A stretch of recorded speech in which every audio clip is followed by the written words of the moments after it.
everyone. This is Shraddha Soni and welcome to our channel Evolution Era. So, today's we have discussed about the 11th chapter number 1st, that is living world.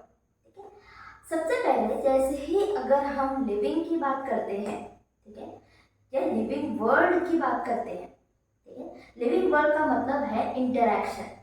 ठीक है, जैसे आप living बोलोगे और world के बारे में बात करोगे तो आपके दिमाग में सबसे पहली बात आएगी इंटरैक्शन। बट किसके किसके बीच इंटरैक्शन हो रहा है? ठीक है, अगर आप मैं सबसे पहले अगर मैं बोलूँ कि भाई लिविंग का मतलब बताइए तो आपके दिमाग में आ रहा होगा कि लिविंग मीन्स, मैम लिविंग मतलब होता है कि जो चीज़ें मूवमेंट कर सकती है, ठीक है, जो चीज़ें रिप्रोडक्शन कर सकती है, जो चीज़ें रेस्पिरेशन कर सकती है, आप उनको लिविंग बोलते हो। लेकिन अगर मैं बोलूँ कि लिविंग का मतलब मैं सिंपली लैंग्वेज में बोलना चाहती हूँ, लिविंग एक इंटरैक्शन है। ठीक है, मूवमेंट हो गया, रिप्रोडक्शन हो गया, रेस्पिरेशन हो गया, okay, that is okay. But अगर मैं सिंपल लैंग्वेज में बात करूँ तो लिविंग एक इंटरैक्शन है, राइट? बट किसके किसके बीच में इंटरैक्शन हो रहा है?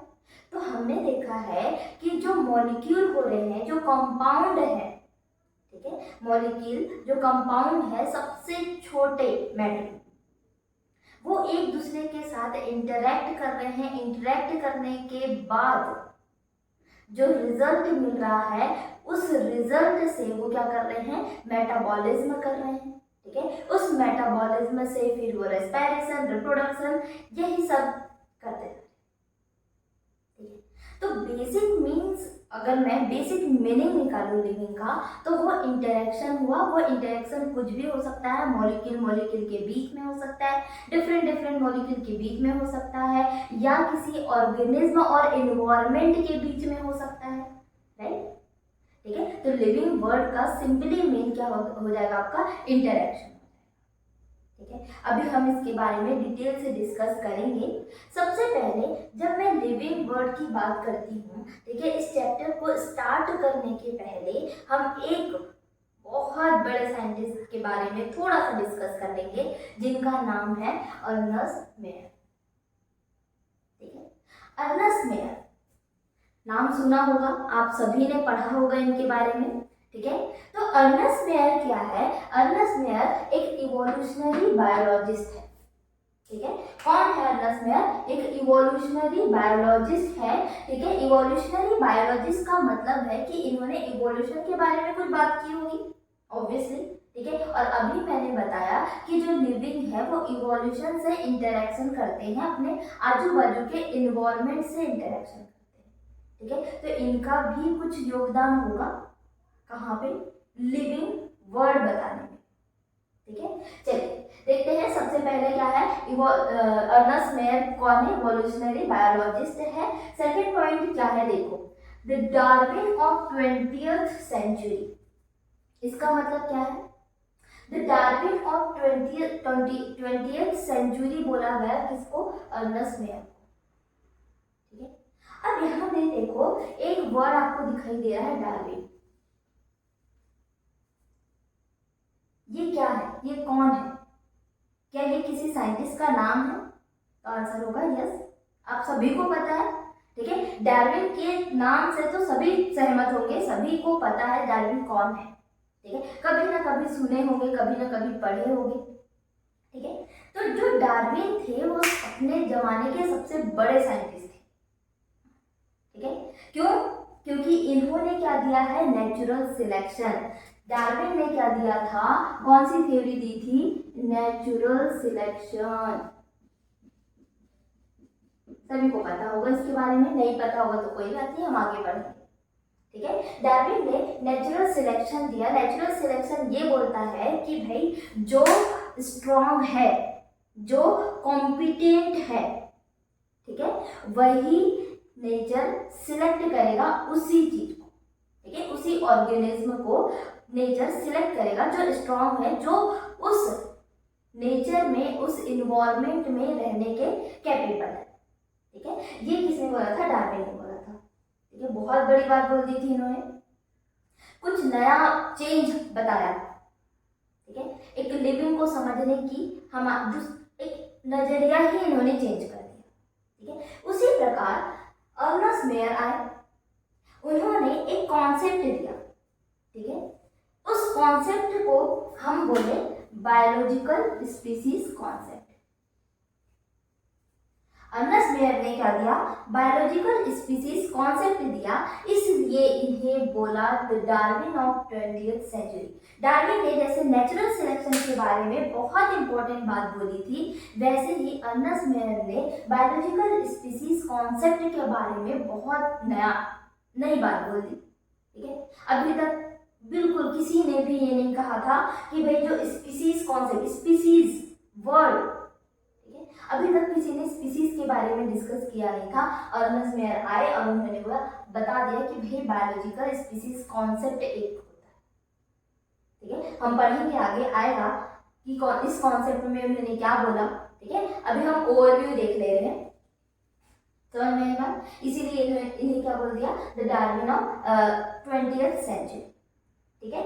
चलो नेक्स्ट, अब इन्होंने इतनी बड़ी बात बोल दी तो अब इनको प्राइज भी मिलेगा, ठीक है। कुछ बड़ा अचीवमेंट आप करते हो तो आपको भी प्राइज मिलता है, तो इनको तो मिलना ही था, इन्होंने तो भाई इतनी बड़ी बात बोल दी थी, ठीक है। तो इन्हें 3 प्राइज दिया गया, ठीक है, 3 प्राइज दिया गया, और 3 प्राइज देने के कारण तीनों प्राइज इन्हें मिलते गए अलग अलग ईयर में, ठीक है। इसलिए इन्हें क्या बोल दिया गया, ट्रिपल क्राउन ऑफ बायोलॉजी। 3 बहुत बड़े बड़े जो प्राइज होते हैं किसमें, साइंस में, ठीक है, वो इन्हें मिल चुके थे, इसीलिए इन्हें बोल दिया ट्रिपल क्राउन ऑफ बायोलॉजी, ठीक है। देखते हैं प्राइज कौन कौन से हैं। पहला है बेल्जन प्राइज जो मिला है 1983 में, दूसरा है इंटरनेशनल प्राइज फॉर बायोलॉजी जो मिला है इन्हें 1994 में, ठीक है। नेक्स्ट है क्रैफोर्ड प्राइज जो मिला है इन्हें 1999, ठीक है। तो ये थोड़ी कुछ जानकारी थी, थोड़ी कुछ इंफॉर्मेशन थी, ठीक है, जो आपको बहुत जरूरी है याद रखना एग्जाम पॉइंट ऑफ व्यू से, ठीक है। अब यहाँ पे ये देखो कि जो हम ये चैप्टर पढ़ रहे हैं, ठीक है, द लिविंग वर्ड जो हम डिस्कस कर रहे हैं, ये हम ओल्ड एनसीईआरटी को फॉलो कर रहे हैं, ठीक है। न्यू एनसीईआरटी को हम फॉलो नहीं कर रहे हैं, इसका रीजन ये है कि जो न्यू एनसीईआरटी है उसमें ना ही the living, what is living नहीं है, ठीक है, वो वाला सब ऑमिट कर चुका है, ठीक है। और सबसे मेन बात टैक्सोनॉमिकल एड भी नहीं, वो भी ऑमिट हो चुका है, ठीक है। तो ये जो है व्हाट इज लिविंग हो गया, टैक्सोनॉमिकल एड हो गया, ठीक है, ऐसे क्वेश्चन नीट में आपके पूछे जाते हैं। तो जितने भी 11th में अभी जो भी स्टूडेंट हैं, ठीक है, वो अगर आपके पास ओल्ड एनसीईआरटी नहीं है तो आप पीडीएफ डाउनलोड कर सकते हैं, ठीक है। अगर आपको नीट की प्रिपरेशन करनी है तो बहुत जरूरी है, नहीं तो इट्स ओके, ठीक है। नहीं तो आप नीट की प्रिपरेशन अगर नहीं कर रहे हैं तो आप इसे नहीं पढ़ सकते, ठीक है, नहीं पढ़ोगे तो भी चलेगा, बट इंफॉर्मेशन के लिए पढ़ लेना, ठीक है। चलिए, तो ये बात हुई अर्नस्ट मेयर की। अब हम देखेंगे व्हाट इज लिविंग, ठीक है, ओके। सो अब हम डिस्कस करते हैं कि व्हाट इज लिविंग, ठीक है। सबसे पहली बात, जैसे ही आप बोलो कि भाई लिविंग के बारे में अगर आप डिस्कस कर रहे हो, ठीक है, लिविंग के बारे में हम ये बोलते हैं कि अभी जैसे हमने कहा कि लिविंग क्या है, लिविंग एक इंटरेक्शन है, किसके बीच, डिफरेंट मॉलिक्यूल के बीच में इंटरेक्शन होता है, और उस इंटरेक्शन से जो रिजल्ट मिलता है, ठीक है, वो क्या है, वो रिप्रोडक्शन है, ग्रोथ है और डेवलपमेंट है। ये अभी हमने कहा स्टार्टिंग में ही, ठीक है। तो अगर मैं बोलूं कि लिविंग का मतलब, हम लिविंग किसको बोल सकते हैं, जिसके पास क्या है, सेल बोल सकते हो, ठीक है। आप लिविंग किसको कंसीडर करोगे, आप लिविंग सबसे पहले आपके दिमाग में आएगा कि भाई जिसके पास सेल है आप उसको लिविंग बोल सकते हो, ठीक है। सेल क्या है, तो सेल एक बेसिक यूनिट ऑफ लाइफ है, जैसे कि आपने पढ़ा होगा basic unit of life, right. Cell क्या है, बेसिक यूनिट ऑफ लाइफ। ठीक है, अब यहाँ मुझे बताइए कि ये सेल जो है वो किससे मिलकर बना है।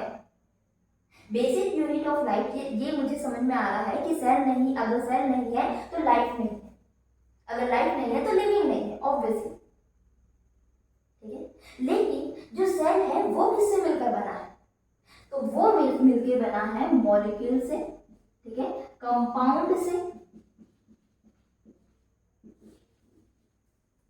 Different type of molecule, different type of compound, जिसको मैं ये भी बोल सकती हूँ कि भाई ये इनऑर्गेनिक या ऑर्गेनिक मॉलिक्यूल हो सकते हैं, बोल सकते हो इनऑर्गेनिक या ऑर्गेनिक मॉलिक्यूल हो सकते हैं, जो आपस में इंटरेक्शन कर रहे हैं। ठीक है, और क्या बना रहे हैं, सेल बना रहे हैं। ठीक है, अब इस सेल के अंदर मान लो ये एक सेल है। ठीक है, सेल के अंदर बहुत सारे केमिकल रिएक्शन हो रहे हैं, क्योंकि ये सेल ही बना है मॉलिक्यूल और कंपाउंड से, दैट इज इनऑर्गेनिक मॉलिक्यूल और ऑर्गेनिक मॉलिक्यूल। ठीक है, जब इनऑर्गेनिक मॉलिक्यूल या ऑर्गेनिक मॉलिक्यूल है तो वो क्या करेंगे, रिएक्शन करेंगे, जिसको हम क्या बोल रहे हैं, केमिकल रिएक्शन। केमिकल रिएक्शन, ठीक है, इसी केमिकल रिएक्शन के रिजल्ट से बहुत सारे केमिकल रिएक्शन होते जाते हैं और इन केमिकल रिएक्शन के रिजल्ट से क्या बन जाता है, आपकी सेल की ग्रोथ होती है। ठीक है, आपका रिप्रोडक्शन होता है, रेस्पायरेशन होता है और ओवरऑल डेवलपमेंट होता है। हम लिख सकते हैं ओवरऑल डेवलपमेंट, लिख सकते हैं। ठीक है, क्योंकि अब हम नीट के लिए पढ़ रहे हैं, हम 11th में आ चुके हैं। अगर इस वीडियो को 11th का बच्चा देख रहा है तो वो 11th में आ चुका है, अगर इस वीडियो को नीट एस्पिरेंट देख रहे हैं तो वो नीट की तैयारी कर रहे हैं। तो अब हम वो बेसिक चीजें नहीं बोलेंगे कि भाई कोई मूवमेंट कर रहा है तो वो लिविंग है, कोई रिप्रोडक्शन कर रहा है तो उसको हम लिविंग बोल देंगे। हमें अंडरस्टैंड करना पड़ेगा कि लिविंग आप क्यों बोल रहे हो, क्यों वो मूवमेंट कर रहा है, क्यों वो रिप्रोडक्शन कर रहा है। ठीक है, तो क्यों उसको लिविंग बोल रहे हैं। तो यहाँ पे मैं अगर बेसिक चीज में जाऊं तो भाई मॉलिक्यूल और कंपाउंड आपस में मिलकर इंटरेक्शन कर क्या बना रहे हैं, सेल बना रहे हैं, जो कि बेसिक यूनिट है किसकी, लाइफ की। ठीक है, उस सेल के अंदर बहुत सारे केमिकल रिएक्शन होते हैं, जिस रिएक्शन के कारण ग्रोथ होती है, रिप्रोडक्शन होता है, रेस्पिरेशन होता है और ओवरऑल डेवलपमेंट। इसलिए उस ऑर्गेनिज्म को हम क्या बोल रहे हैं, लिविंग ऑर्गेनिज्म बोल रहे हैं, क्योंकि इतनी सारी प्रोसेस चल रही है। अगर मैं नॉन लिविंग के बारे में डिस्कस करूं तो क्या नॉन लिविंग में कोई मॉलिक्यूल, कोई कंपाउंड, कोई सेल होता है। ठीक है, मॉलिक्यूल और कंपाउंड के बारे में अगर हम बात करें तो ठीक है, एक बार में बोल दिया जाता है कि ठीक है भैया नॉन लिविंग में भी ये चीजें, लेकिन क्या उसमें सेल है, क्या नॉन लिविंग में सेल पाए जाएंगे। अगर सेल नहीं है तो केमिकल रिएक्शन होगा नहीं, अगर केमिकल रिएक्शन नहीं है तो ये सब चीजें भी देखने को नहीं मिलेगी। समझ में आ रही है बात। ठीक है, तो जो बेसिक मीनिंग है लिविंग के बारे में वो ये है, अगर मैं उसके अंदर का कॉन्सेप्ट देखूं तो। ठीक है, अब जितना भी मैंने यहाँ कॉन्सेप्चुअल आपको बताया है ये पूरा लाइन बाय लाइन एनसीईआरटी में दिया है। ठीक है, एक बार आप रीडिंग कर लीजिए, आपको बिल्कुल समझ में आ जाएगा कि मैं किस बारे में बात कर रही हूँ। ठीक है, कॉन्सेप्ट देखिए और रीडिंग करिए। ठीक है, चलिए अब यहाँ ये तो बात हो गई कि भाई पता है, चल गया हमें कि मैं लिविंग को कैसे समझ पा रही हूँ। ठीक है, कैसे हम लिविंग को अंडरस्टैंड कर पा रहे हैं कि क्या लिविंग है, क्यों हम इस चीज को लिविंग बोल रहे हैं, किसी लिविंग को लिविंग क्यों बोल रहे हो। ठीक है, लेकिन यहाँ पे 11th क्लास की जो एनसीईआरटी है जिसमें द लिविंग वर्ड चैप्टर है, वो हमें एक और चीज बताती है लिविंग के बारे में। ठीक है, वो क्या है वो देखते हैं, चलिए।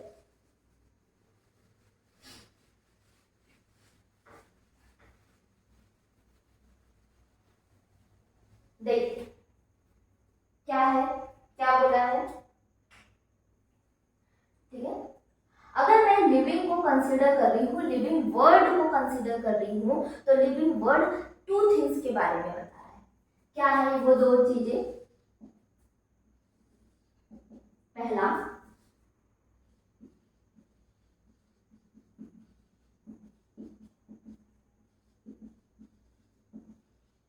कैरेक्टरिस्टिक फीचर, जिसको आप फंडामेंटल फीचर भी बोल सकते हैं।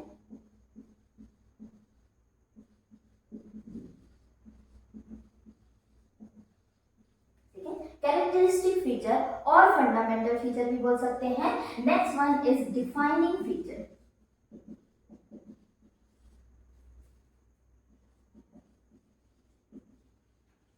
डिफाइनिंग फीचर, ठीक है।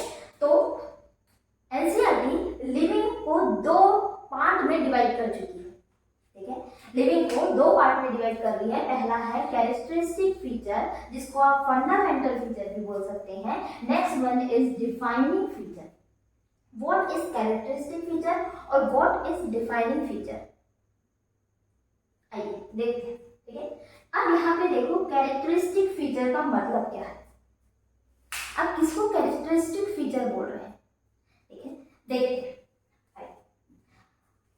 देखिए जो कैरेक्टरिस्टिक फीचर है वो लिविंग में तो है, ठीक है,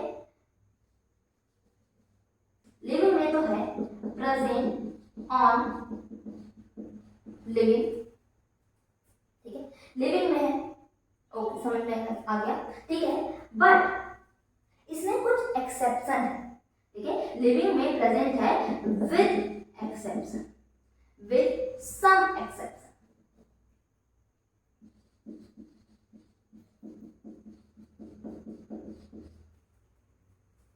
ठीक है। इसका मतलब क्या है कि लिविंग में तो है, समझ में आ रहा है, ओके। ऐसे फीचर, ऐसे कैरेक्टर जो लिविंग में है लेकिन कुछ एक्सेप्शन के साथ है, ठीक है, कुछ एक्सेप्शन के साथ है। इसका मतलब ये है कि ये सारे लिविंग में आपको देखने को नहीं मिलेंगे, कुछ लिविंग में होंगे और कुछ लिविंग में वो कैरेक्टर नहीं, ठीक है।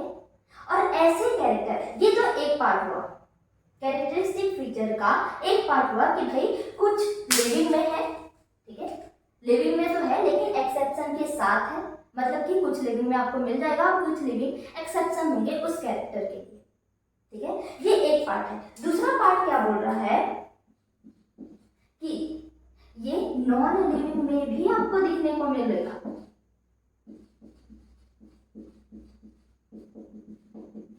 सभी नहीं, कुछ सम नॉन लिविंग में भी देखने को मिलेगा। समझ में आ गई बात, ठीक है। तो कैरेक्टरिस्टिक फीचर और फंडामेंटल फीचर ऐसे फीचर हैं जो लिविंग में तो प्रेजेंट है बट विद सम एक्सेप्शन, ठीक है। और दूसरी बात हमने ये कहा कि ये नॉन लिविंग में भी प्रेजेंट है लेकिन सारे नॉन लिविंग में नहीं, कुछ non living, some non living, ठीक है। एग्जाम्पल देखते हैं इसका, ठीक है। डिटेल में अभी हम बताएंगे, यहाँ थोड़ा सा और भी देख लो, ठीक है। एग्जाम्पल है आपका ओके रिप्रोडक्शन,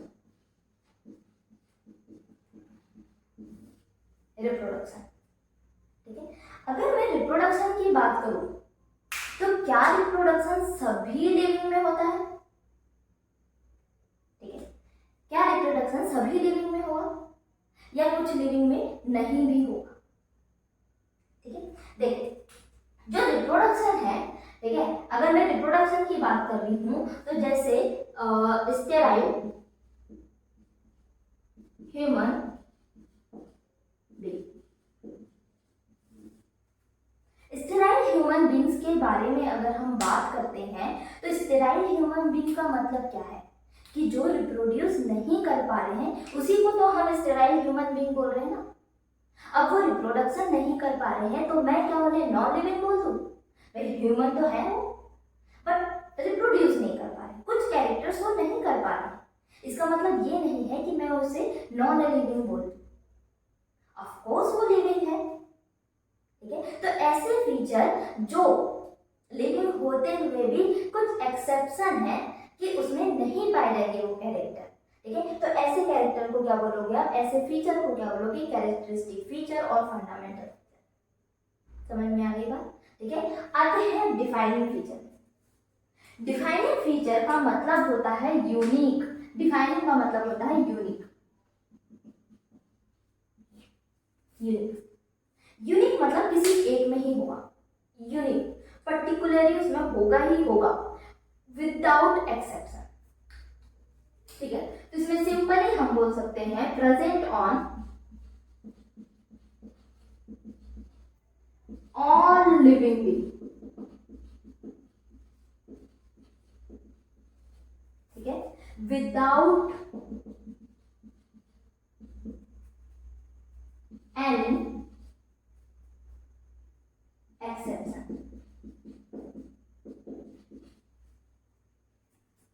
समझ में आ गई बात, ठीक है। तो यहाँ हम किसकी बात करते हैं, कुछ एक्सेप्शन की बात करते हैं इसमें कैरेक्टरिस्टिक फीचर में, लेकिन डिफाइनिंग फीचर में हम कोई भी एक्सेप्शन की बात नहीं करते हैं, विदाउट एनी एक्सेप्शन, कि भाई सभी लिविंग में पाया जाएगा ही जाएगा ऐसा कैरेक्टर, ऐसा फीचर जो ऑल लिविंग बीइंग्स में आपको देखने को मिलेगा ही मिलेगा, ठीक है।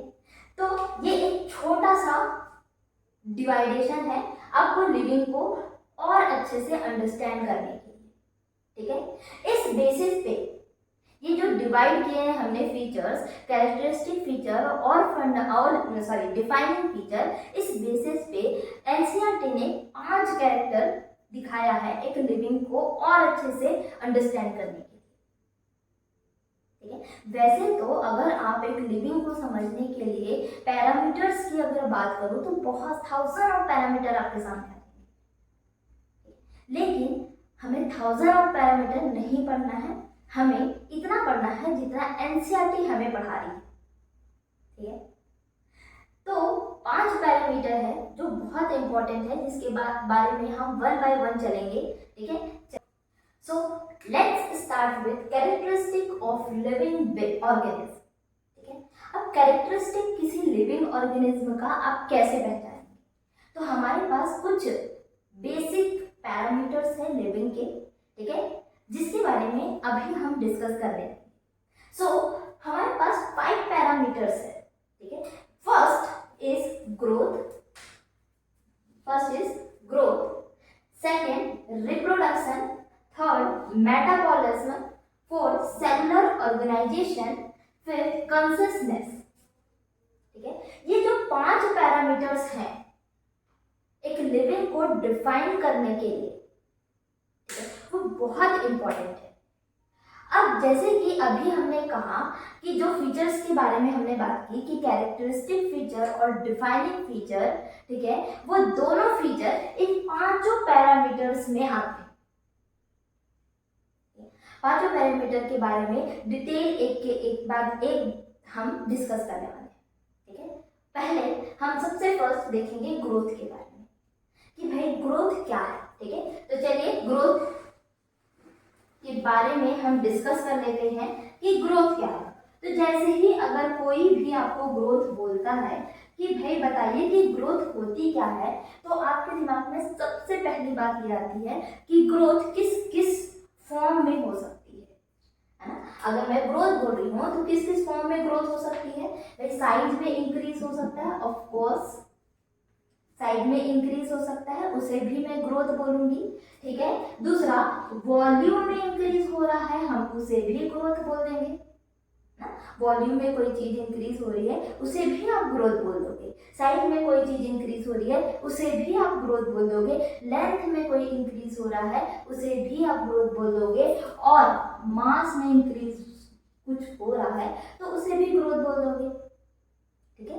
आप ग्रोथ को कंसिडर ये सारे फॉर्म में कर सकते हो। ये क्या है, ग्रोथ की यूनिट्स है, क्या, साइज, वॉल्यूम, मास में अगर इंक्रीज हो रहा है, ठीक है, तो आप उसको नॉर्मली क्या बोलोगे कि भाई ग्रोथ हो रही है।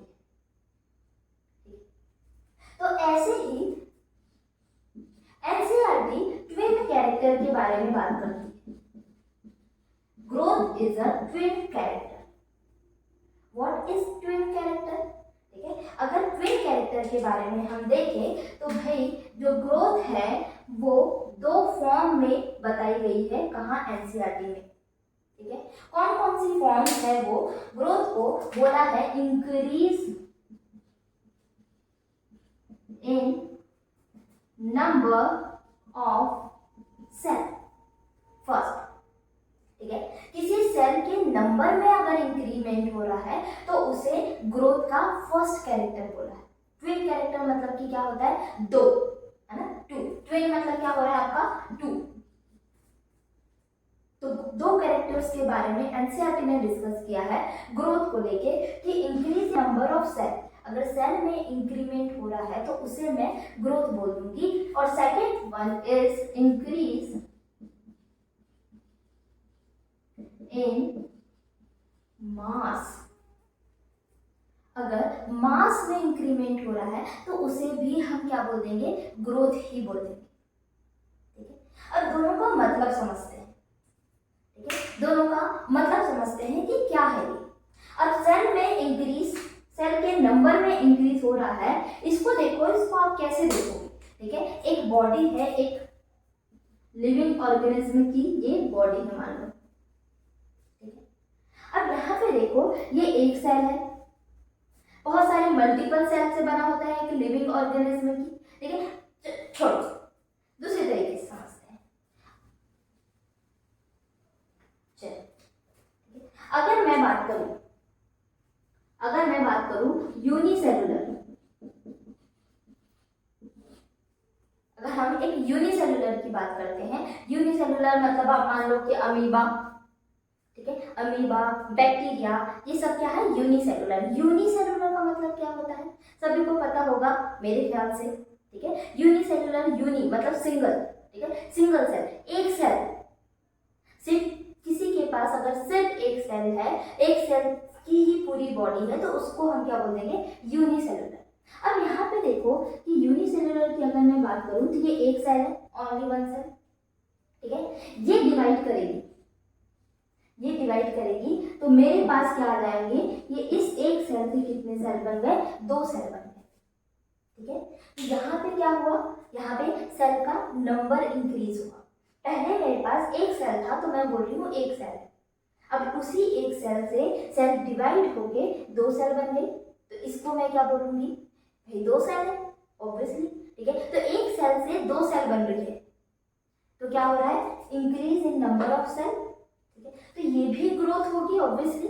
मेरे पास पहले एक नंबर था, अब दो नंबर है, तो ऑब्वियसली ग्रोथ हुआ।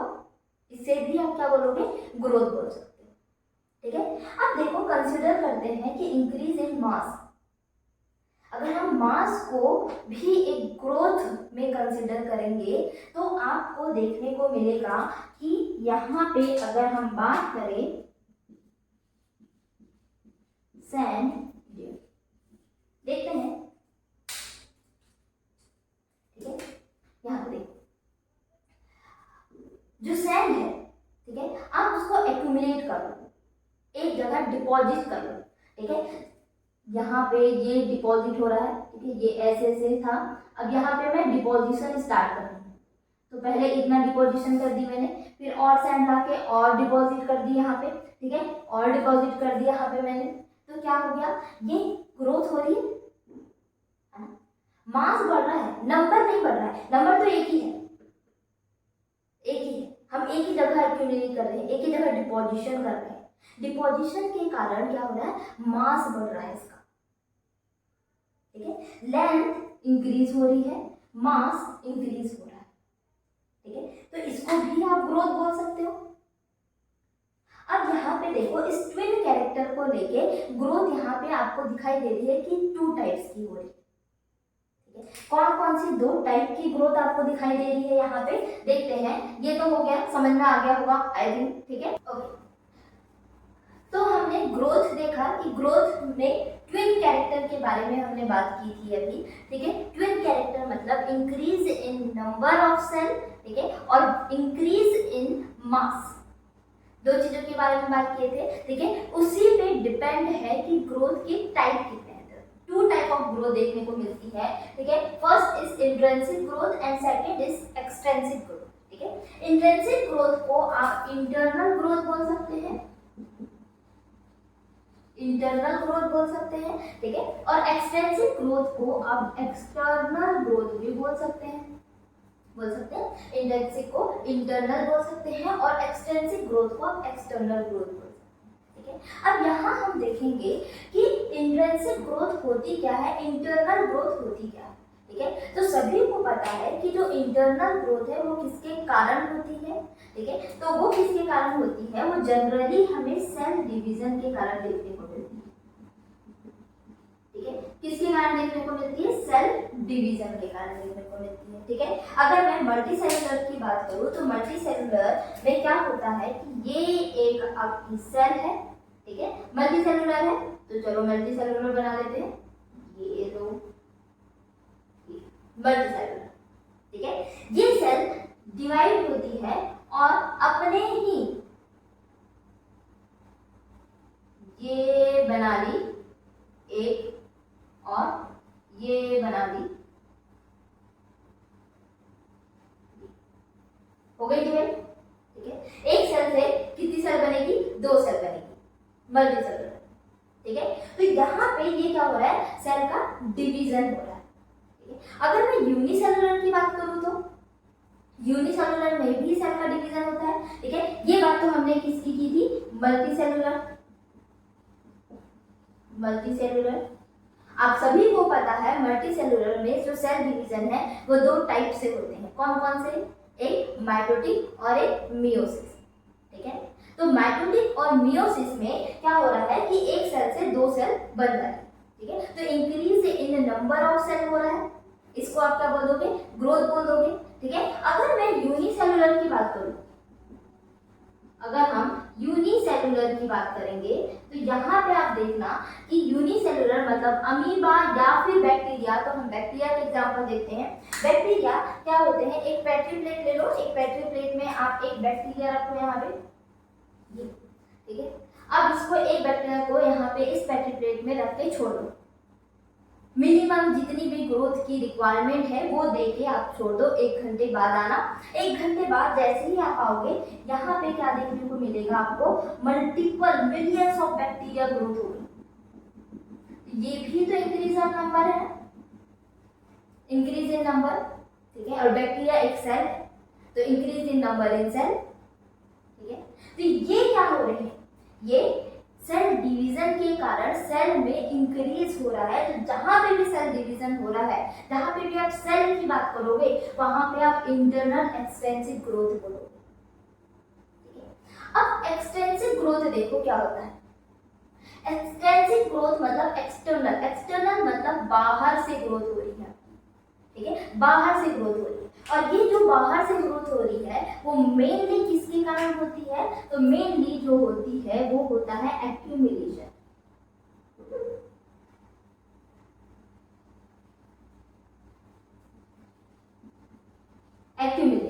ठीक है। और इसी को आप क्या बोल देते हो, डिपोजिशन। किसका डिपोजिशन, तो मैटर, मटेरियल, किसी भी एक्सटर्नल चीजों का डिपोजिशन हो रहा है, उसके कारण अगर किसी चीज का मास बढ़ रहा है, यहाँ नंबर में इंक्रीज नहीं होगा, याद रखना, ठीक है। यहाँ हम इंक्रीज इन नंबर नहीं बोलेंगे, हम increase in number of cell ही बोलेंगे, ठीक है। सेल के कॉन्टेक्स्ट में हम बोलेंगे कि भाई इंक्रीज हो रहा है नंबर में। लेकिन अगर मैं एक्यूमुलेशन की बात करूं, अगर मैं डिपोजिशन की बात करूं तो क्या होगा, मास में इंक्रीज, ठीक है, मास में इंक्रीज होगा। अब ये मास में जो इंक्रीज हो रहा है वो कैसे हो रहा है, तो वो हो रहा है किसके एक्यूमुलेशन से, किसी मैटर और मटेरियल के एक्यूमुलेशन से हो रहा है, राइट, ठीक है। तो यहाँ पे एग्जांपल के तौर पे हम क्या देख सकते हैं, सैंड ड्यून और माउंटेन, ठीक है, माउंटेन। सैंड ड्यून के बारे में आप देखो, ठीक है। तो सैंड ड्यून में क्या होता है कि आप एक रेत को डिपॉजिट कर रहे हो एक जगह, एक ही प्लेस में, ठीक है। आजू बाजू की सारी रेत लाओ, जैसे आपने समुद्र के किनारे बीचेस पे गए होगे, ठीक है, और वो रेत का सुरंग, रेत का घर बनाए होगे, राइट। तो आपने क्या किया कि आजू बाजू की रेत को, गीली मिट्टी को आपने इकट्ठा करना शुरू किया, ठीक है, डिपोजिशन करना शुरू किया एक ही प्लेस में। और कुछ समय बाद आपने देखा कि जो प्लेन था, सरफेस था, उसको आपने एक घर बना दिया डिपॉजिट कर करके। तो वो क्या हो रहा है, मास में इंक्रीज हो रहा है, ठीक है। तो उसी को आप क्या बोलोगे, ये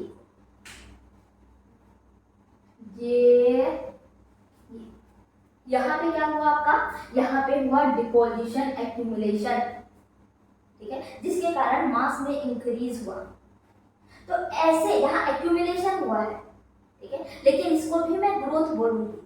इसको मैं ये नहीं बोल सकती कि ये ग्रोथ नहीं है, भाई है, हमें दिख रही है ग्रोथ, लेकिन एक्सटर्नली हो रही है, कोई इंटरनल यहाँ पे काम नहीं कर रहा है, बाहर से ग्रोथ दिखाई दे रही है मुझे बस, ठीक है। अंदर कोई केमिकल रिएक्शन नहीं हुआ है, कुछ भी नहीं हुआ है जिसके कारण देखने को ग्रोथ मिली। हमने ये ग्रोथ करवाई है, एक्सटर्नली फोर्स के साथ करवाई है, ठीक है। तो ऐसी ग्रोथ को क्या बोलोगे आप, एक्सटर्नल ग्रोथ या एक्सट्रिंसिक ग्रोथ, ठीक है। इंट्रिंसिक ग्रोथ जो सेल डिवीजन में, जैसे कि एग्जांपल देखते हैं, ठीक है। तो एग्जांपल देखने के लिए मैं इसे थोड़ा साफ कर दूं, ठीक है। होप सो आपको ये समझ में आ गया होगा। देखते हैं,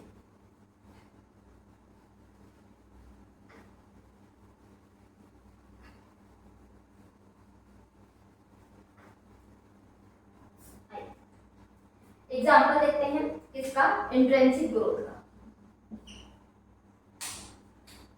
पहला, फर्स्ट हायर प्लांट। अगर मैं हायर प्लांट की बात करूं, ठीक है, तो हायर प्लांट में जो ग्रोथ होती है वो कंटिन्यूअस ग्रोथ होती है,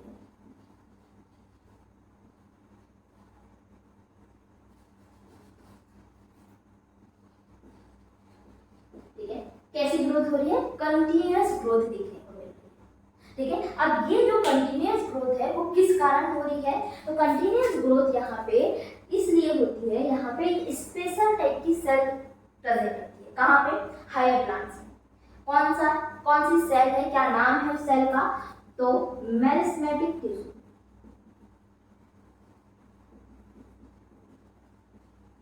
ओके, मेरिस्टेमेटिक टिश्यू। इनके कारण हायर प्लांट में कंटिन्यूअस ग्रोथ देखने को मिलता है। कैसे, हाउ, तो यहाँ पे देखो कि भाई मान लो ये एक मेरिस्टेमेटिक टिश्यू है, मेरिस्टेमेटिक सेल है, ठीक है, इसका डिवाइड होना, इसको आप डिवाइड करो, ठीक है। तो क्या होगा, डिवाइड जैसे ही करोगे तो एक सेल से आपकी कितनी सेल बन जाएगी, ऑब्वियसली दो सेल बनी, ठीक है।